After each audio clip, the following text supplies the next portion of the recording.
गुजरात और महाराष्ट्र समेत 5 राज्यों पर अरब सागर में बन रहे चक्रवात ताउते का खतरा मंडरा रहा है। मौसम विभाग के मुताबिक तूफान गोवा के तटीय क्षेत्र से टकरा गया है। अब वह गुजरात की ओर तेजी से बढ़ रहा है।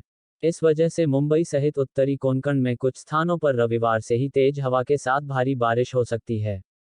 अगले 12 घंटों के दौरान इसके बहुत गंभीर चक्रवाती तूफान में बदलने की आशंका है। यह तूफान 18 मई की सुबह गुजरात के पोरबंदर और महुआ कोस्ट के बीच से गुजरेगा।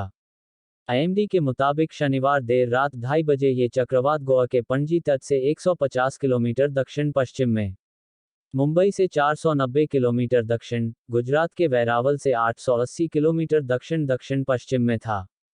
तूफान के दौरान बारिश के साथ 150 से 160 किलोमीटर प्रति घंटे की रफ्तार से हवा चल सकती है। महाराष्ट्र, केरल और गुजरात के तटों पर 3 दिन तक तूफान का असर रहने की आशंका है। तूफान का असर तमिलनाडु, कर्नाटक, पश्चिमी राजस्थान और लक्षद्वीप में भी हो सकता है। इस चक्रवात को म्यांमार ने ताउते नाम दिया है। कर्नाटक राज्य आपदा प्रबंधन प्राधिकरण के मुताबिक चक्रवात ताउते की वजह से पिछले 24 घंटों में 6 जिलों, 3 तटीय जिलों और 3 मलनाड जिलों में भारी से अत्यधिक भारी बारिश हुई। अब तक 4 लोगों की जान गई और 73 गांव प्रभावित हुए। गुजरात में चक्रवाती तूफान ताउते को देखते हुए राज्य में एनडीआरएफ की टीमें तैनात की गई हैं। एनडीआरएफ गांधीनगर के डिप्टी कमांडेंट रणविजय कुमार सिंह ने बताया कि 24 टीमें आज शाम तक अपनी जगह ले लेंगी, जिसमें 13 टीमें बाहर से मंगाई गई हैं। तूफान के खतरे को देखते हुए प्रधानमंत्री नरेंद्र मोदी ने शनिवार को हाई लेवल मीटिंग की और तैयारियों का जायजा लिया।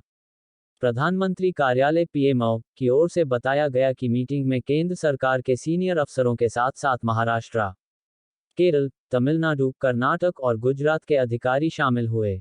बैठक में इस बात पर चर्चा हुई कि कैबिनेट सचिव तटीय राज्यों के मुख्य सचिवों और संबंधित केंद्रीय मंत्रालयों के लगातार संपर्क में रहेंगे। गृह मंत्रालय 24 घंटे इस पर नजर बनाए रखेगा और राज्यों के संपर्क में रहते हुए फौरन जरूरी सुविधाएं मुहैया करवाएगा। एनडीआरएफ के महानिदेशक एसएन प्रधान ने शुक्रवार को बताया एनडीआरएफ की 53 टीमों को केरल, कर्नाटक, तमिलनाडु, गुजरात और महाराष्ट्र के तटीय क्षेत्रों पर तैनात किया जा रहा है। तूफान की संभावना को देखते हुए भारतीय वायुसेना भी अलर्ट मोड में है।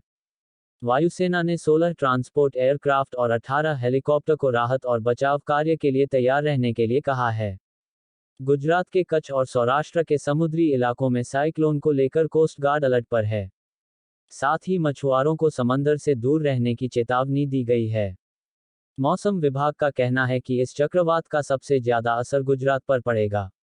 द्वारका, कच्छ, पोरबंदर, जूनागढ़, गिर सोमनाथ, अमरेली, राजकोट, मोरबी और जामनगर जिलों में फूस के बने मकान पूरी तरह तबाह हो जाएंगे। मिट्टी के घरों को भी भारी नुकसान होगा, पक्के मकानों को भी कुछ नुकसान पहुंच सकता है। भारी बारिश के कारण कुछ इलाकों में बाढ़ जैसे हालात हो सकते हैं। प्रभावित क्षेत्रों में रहने वाले लोगों से आवेदन है कि अपना ध्यान रखें और घर से बाहर ना निकले।